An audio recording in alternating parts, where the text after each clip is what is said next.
installation. You do, sorry, you do get the additional insulation that I was talking about that the land trust provides you with. But the problem is, you know, do you really want to pay those extra costs and go through setting up all of the different operating agreements when that's not something that you're really doing that much volume? So it's just a cost factor on that one. But hold on, let me read this question. Wait, how do I pull up the question? I'm not a Zoom person. So how do I pull up the I could probably just ask it. Is the land trust a good option for short-term ownership? Let's say under 6 months. Absolutely, because what you can do is when you have one property in the land trust, once you close that property out, you can decide to either close the land trust or keep the land trust open. I usually recommend not having more than $1 million in one single land trust, just because if somebody does breach the land trust, let's say they subpoena and then they get access to all of the properties in that land trust, you really don't want them to have too much money in that one trust. So I say just get a second one. And most companies will give you a discount, which is great when you do more volume. So hopefully that answers it. Any piggyback on that? Any additional questions on that? No? Okay, I'm gonna go to the next one. Oh, I love this one. How is using a real estate attorney different as an investor than as a first-time home buyer? Well, first-time home buyers, first off, they are, I see that smile, Diane. I see that. Well, especially these new first-time home buyers who watch HGTV and, you know, Homes with Homes and all these wonderful TV shows. My point, TV shows, okay? No, you cannot ask for $50,000 because you want to repaint the whole house. That is the type of stuff I get with first-time home buyers. I don't like the carpet. I need to ask for credit for carpeting. So it's a completely different scenario of what you're getting, especially with the millennial buyers. They just got a lot of information and they think it's supposed to go this way and they want a perfect house. And these are, you know, homes that have been loved on, is what I like to say. So that's the biggest thing. It's just knowledge. So first-time home buyers, you know, they say they think they're doctors and lawyers because Google is there and there's TV. So that's just a little different. So I have to talk to them differently and explain to them the facts versus, you know, reality versus fiction is the biggest difference. But as far as investors, I think every investor should work exclusively with a real estate attorney. And the reason for that is it's just access. So every one of my investors directly has my personal cell phone number. They text me, they call me, I pick up their phone calls all the time. And it's just because we have that relationship. I know how they work. I know what they need. And it's just a better working relationship. Just think about it. You go to your standard banker, you get better discounts. You get random questions answered for no charge. It's just a better working relationship. I'm also able to guide them through the process and see if I can save them money. Like, okay, let's see if we can reuse your zoning cert. Since we already were buying this one, I know you're closing in 6 months. It's a city of Chicago property. I mean, technically, as long as you close within a year, you can reuse the zoning cert. So that's something that we're thinking about. We're also planning, like, what's the best way for you to move your money around? For instance, a 1099, do we want to do some kind of escrows? What do we want to do as far as you getting your property sold or purchased? It's just a completely different strategy. And I work with a lot of investors and they're kind of my favorite because you just have that relationship and they're like friends. So that's on that one. Next question, what are the typical fees associated with selling a real estate as an investment? Honestly, there's no difference from selling it as a first-time home buyer from selling it as a investor. The biggest difference I would say is you get some discounts. So for my high volume investors, I get title discounts. Everybody pays title insurance. It's mandated, everybody pays it, there's no way around it. But for some of my investors, I'm able to say, hey, you know, can you waive some fees because they are a volume client. We also have things like, obviously your attorney fees will be less because you're a volume client. Again, we have different things where we can say your zoning certifications, like I said before, we can reuse those. My survey companies, they'll charge less fees as long as it's that repeat client. It's just a lot of different things that you can do. But in a standard real estate transaction, you're always going to pay these things for a seller. You're always going to pay some kind of commission, unless you're doing it a FSBO. You're always going to pay title insurance, and title insurance is high. It is like a hospital bill, okay?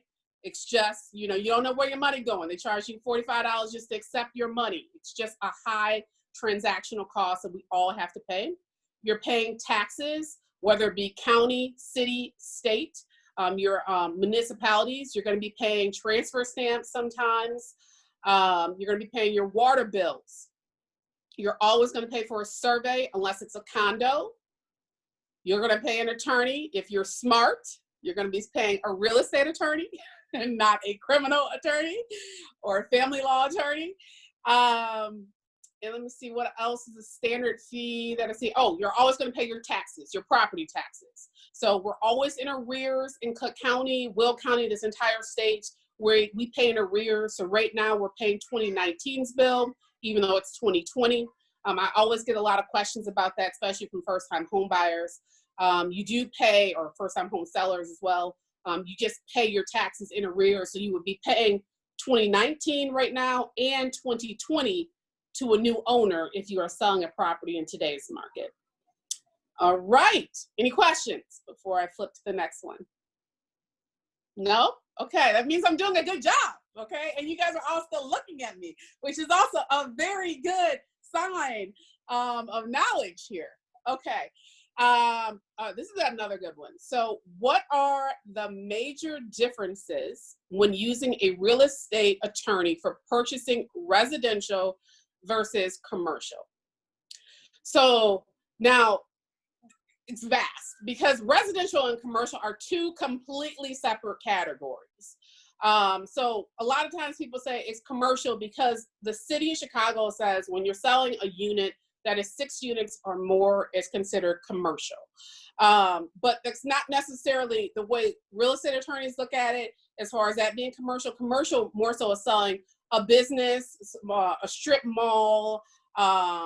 Those things are more viable. Or if you're selling, like sometimes in the city of Chicago, they have a commercial space on the bottom, and then they have like 3 rental properties up top.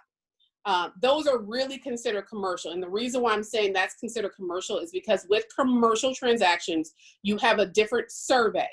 You have an ALTA survey, which a normal survey will cost you about anywhere from $425 to sometimes $500. An ALTA survey, depending on the size of the property, will range anywhere from $900 to $1,500.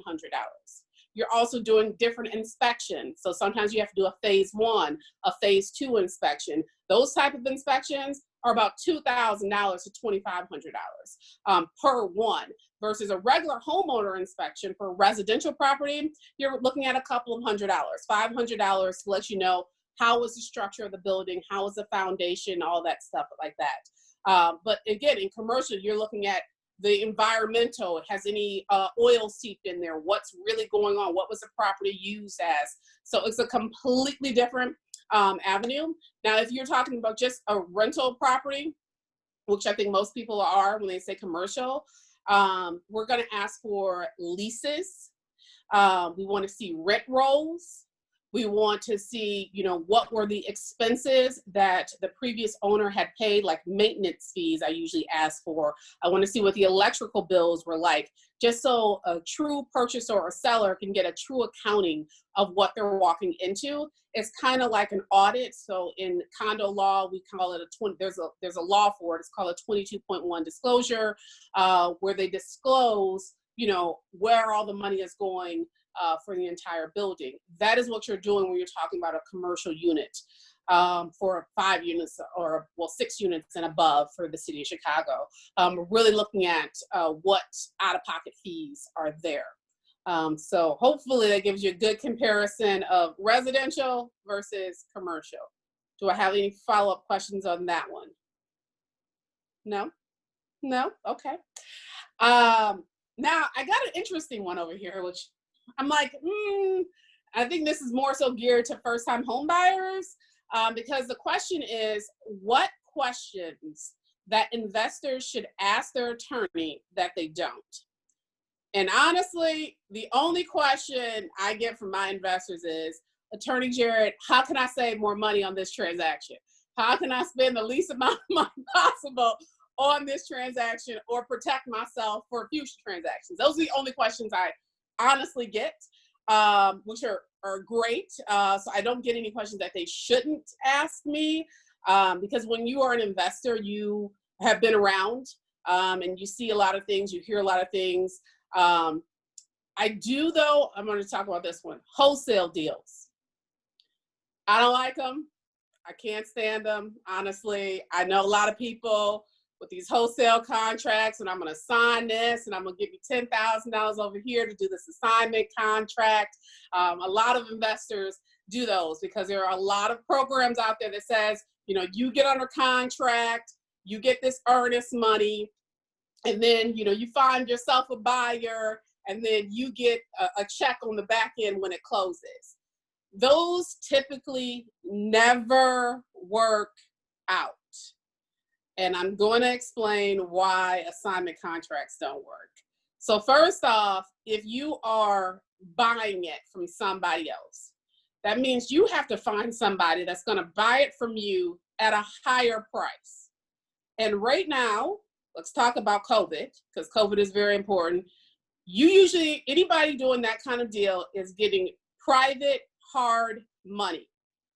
Hard money lenders are not lending right now. They pulled out immediately when the COVID crisis hit. So even if you had a clear to close, they pulled out. They have no date or future time in place right now that says when they are going to start lending again to investors. The only people that are purchasing right now are who have liquid cash or who actually have some kind of line of credit, which is different than a private hard money lender. But so when you're doing that assignment, like I'm saying, the second person buying has a loan. And I'm gonna look at Cecilia on this because sometimes people don't qualify for loans, okay? Or they don't qualify on time for loans. How about that? So especially in Chicago, a running thing is the closing date is suggested. It is a suggested date. That's what people think. No, your closing date actually is supposed to be your closing date. So you are supposed to be clear to close on that day. I book it on my calendar when I get your contract. We are at the table on this day. So when you're doing an assignment contract, one, the person doesn't have the money when they're supposed to have the money. Two, their loan didn't go through.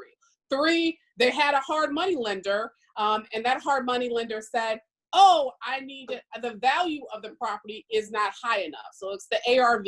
So constantly with these hard money lending and assignment contracts, the ARV never matches the purchase price, ever, because they have some false expectation of how you're supposed to have this money. You need to buy at foreclosure to get the ARV right. So stay away from assignment contracts, stay away from wholesale deals, unless you're literally selling from one investor that you work with to another investor that you work with. Those are smooth, but those are up too, right? Those are the questions. Lawyer up too. Oh, well, always lawyer up. That's my husband. He finally joined us. You know, you said we were a partnership, Crystal, but he left. He has not been here. Okay, I have been by myself.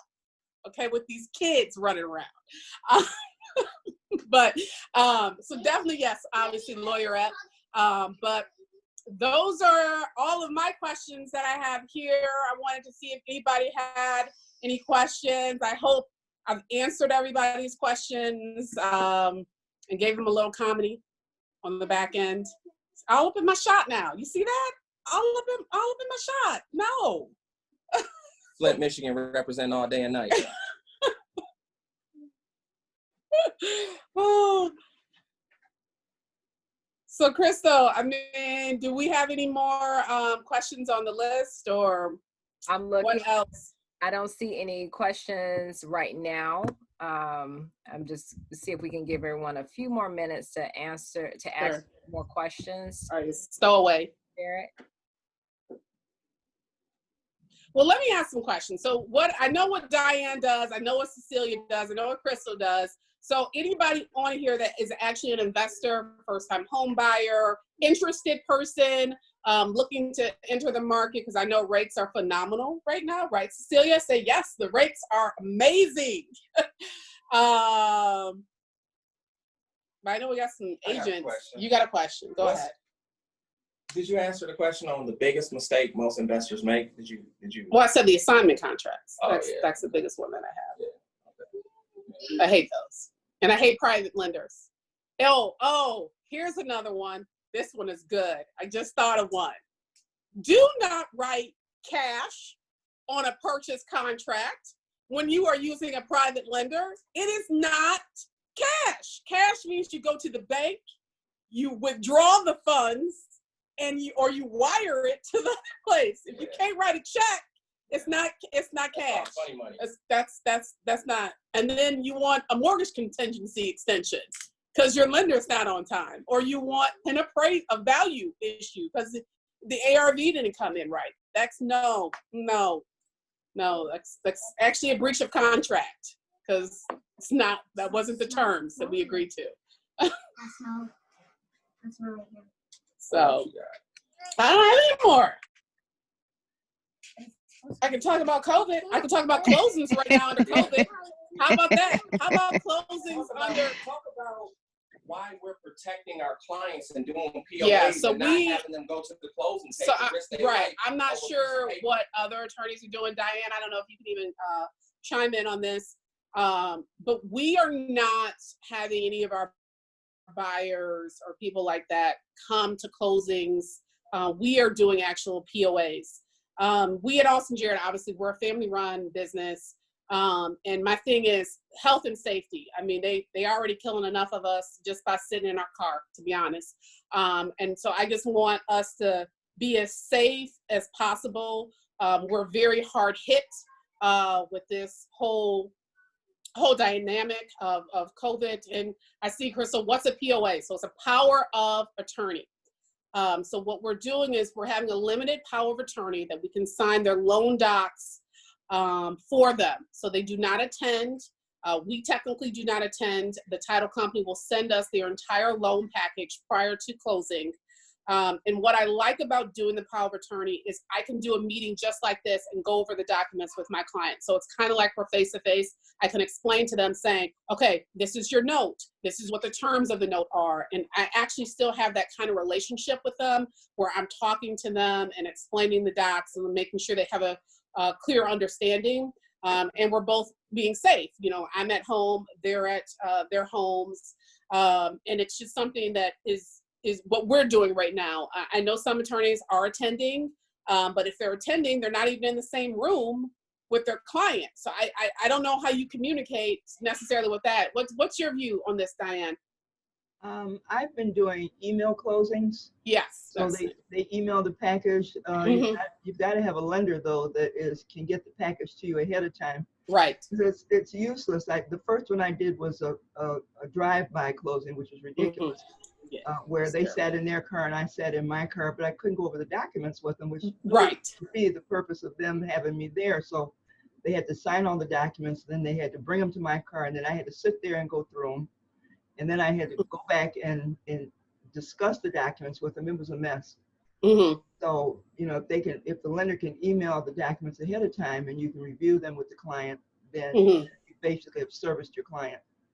Absolutely. Let me chime in on that real quick. One of the things that we had a lot of clients wanting to be at the closing table to take pictures and whatnot, which was cool, but you know, we kind of treat it like the NFL or NBA draft. We have everything pre-signed and explained, and we basically, when the money is sent and wired and the funds hit, we just give them a phone call or do a FaceTime and tell them, congrats, you closed. And they can do all the posting of the pictures and the celebration in their home that they own.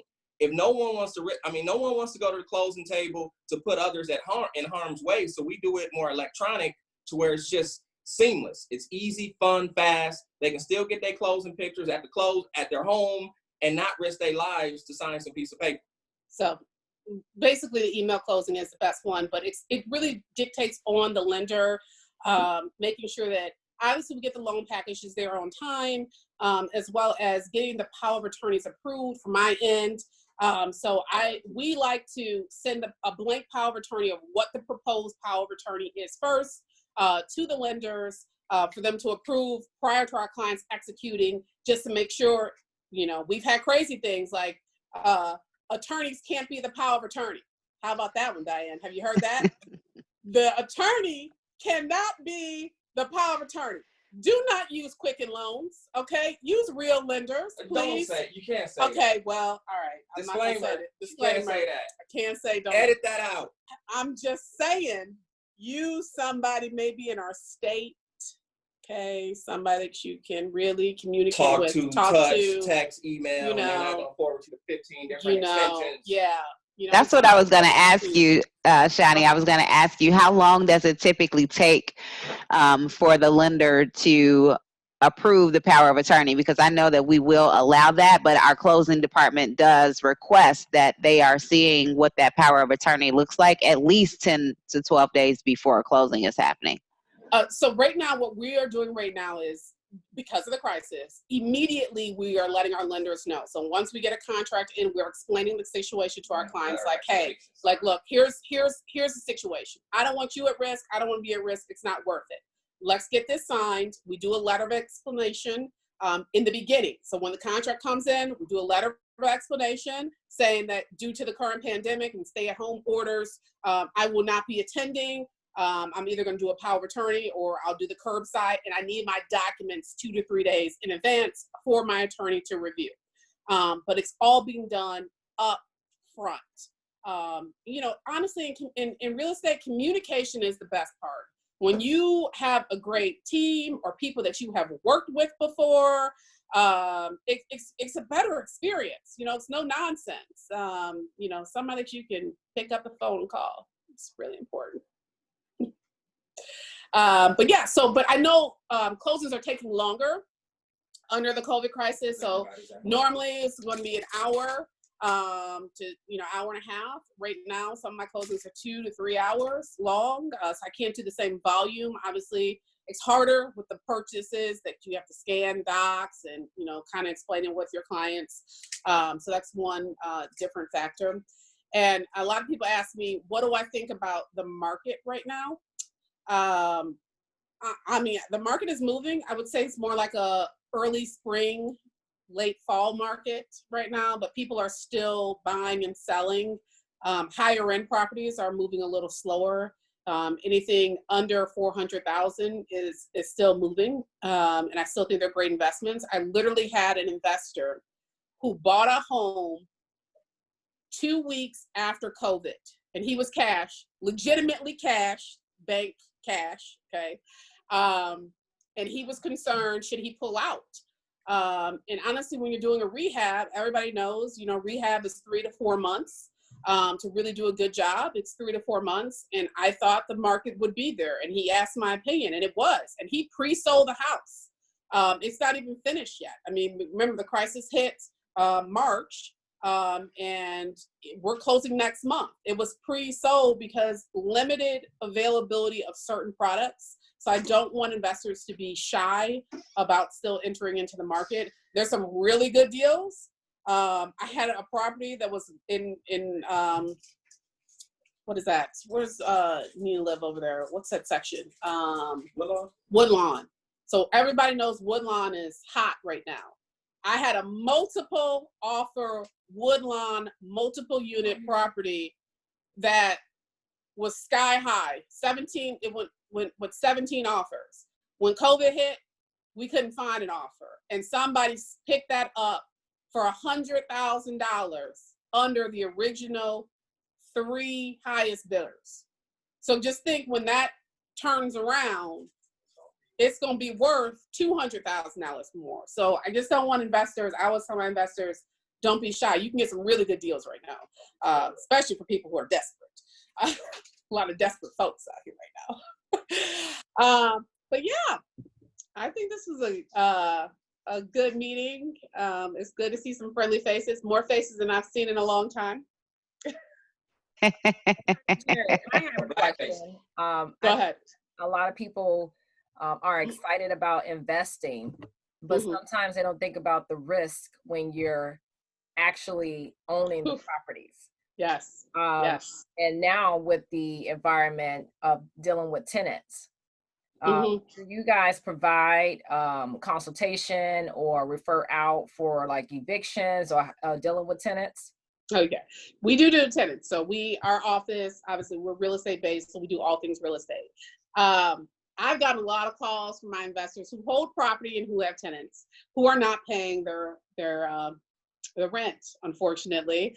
And I tell everybody the same thing. I am so sorry. You can't really evict anybody right now. I mean, there's not really much I can tell you. It is, I know you have to still pay your mortgage.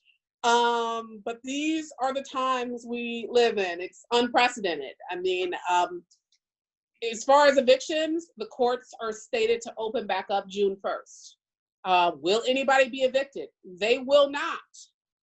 Okay? It is better to give somebody, what I have told all my investors right now is if you can afford it, cash for keys. So I understand you can't live here. I also cannot afford for you to live here rent-free. And by the time this is over, what's their rent going to look like? You're going to be $10,000 in arrears. Nobody, who's going to have that? I mean, because by the time the city of Chicago catches back up with evicting people, it's going to be next year because they're not evicting in the winter. You know, when it's below 30 degrees, nobody's evicted. So you're talking about next year. It's worth giving that person $1,000, $1,500. And you getting a paying tenant in there versus just dealing with, you know, somebody not paying rent. It's just an unfortunate situation. But yeah, we are evicting. We are filing cases. Nobody's stepping up. They're only taking still emergency basis cases, except for June 1st. You're going to have a designated time when you're supposed to be going into the courthouse. But there's still a lot of uncertainty on that aspect. I think I heard on Chicago Public Radio today that what's our chief judge, Tim Evans, is pushing the date back to July 3rd. Oh no. Yeah, so you want to verify that, but I caught part of it and I turned the engine off and I'm like, wait a minute, I need to hear this. Yeah. But I think they're pushing the court date back to July. Well, so I was talking to some of my judge friends, and the problem right now that they're having is how do they get this done? Because the Daily Center is a very large building, and the elevators are usually packed. And so they're trying to figure out, like, how do they get people up to their certain floors? Anytime the city level is always packed, and the foreclosure courts are always packed, and the eviction level, they're just, those are the constant ones. So, and then they're worried about, do they get screens? You know how the grocery stores have the plexiglass right now? Do they give the judges screens? How do they do that? Is it limited access in the courtroom? So it's just a lot of things to think about. And this is going to be a long time coming. So I would like people to stop doing frivolous lawsuits right now. How about that? You know, is it really worth it? I ask them, you know, is it really worth it right now? You really think about that. So. Anything else? Well, thank you so much for that. Does anyone else have any other questions while we so graciously have Attorney Jarrett? This is the time now. It's time now. Ask now. Forever hold your peace. Well, Crystal, thank you so much for asking my question. That question I was going to ask, I'm like, dang, she took my question. But with that, I guess to go a little bit deeper in that, I have been investing so far with my own money, cash, the real cash. Okay. I got you. Bank cash. And I'm looking to transition, you know, out of, you know, using my own money. So that's a whole separate conversation. But in that vein, I don't want to be fearful, but like you said, there are some awesome deals out there, but I just don't want to get myself in a position where I get someone in there and they're not paying because that. And you're a buyer, so you hold your properties, right? So you get like yes. Section 8 is still paying. That's what I can say. Section 8, people talk about Section 8 tenants, but I love some Section 8 tenants because nobody wants to lose their Section 8 status. It's a little amount of money that the actual tenant is paying. So I would not be fearful if it is something that can be, held up to Section 8 standards. I would definitely move forward with them. Now, you never know. I mean, you could have somebody who checks out A1 all the time.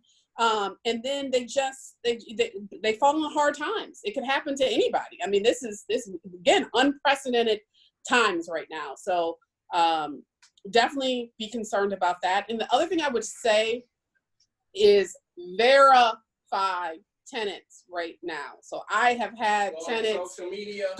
Social media, Facebook. I done had some stories. I done had some people make up some fake pay stubs. Yeah, Photoshop is real. Photoshop is real. Okay, so you really need to do your due diligence and look at that, because I can't help you after you got that person in there. I'm gonna be like what Diane just said, July. I said, you know what? It's gonna be like July, maybe next year, July. Right. How do you screen your tenants? So our agents, so first off, we call everything. So if I'm working with a client that has one, we do the background check. So it's online, you can get the background check. We do the credit check. We ask for actual referral letters. We call employers. So it's literally not just asking for the items, it's actually calling and verifying them. Looking, does something look out of place? Does it look like it's Photoshop? It's just taking the time to actually social media check. And yes, he keeps saying it. Social media check. It's hard, but it can happen to anybody. It really can.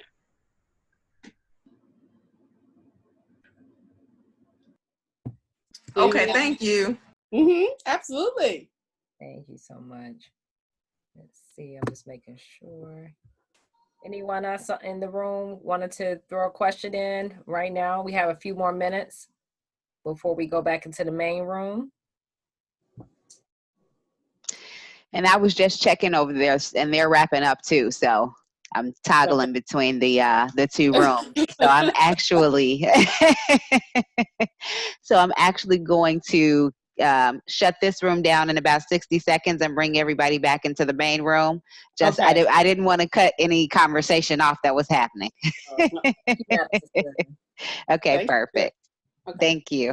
All right. And then to close out, guys, we want to say again, thank you so much, Attorney Jarrett. Thank you so much for your time and blessing us with some knowledge.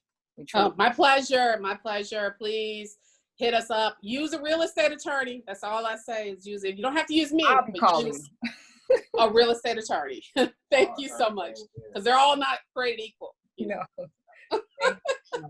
In the bottom right corner, you guys will see icon that says leave room. Yep. Click that. Ready. Thank you. You're very welcome.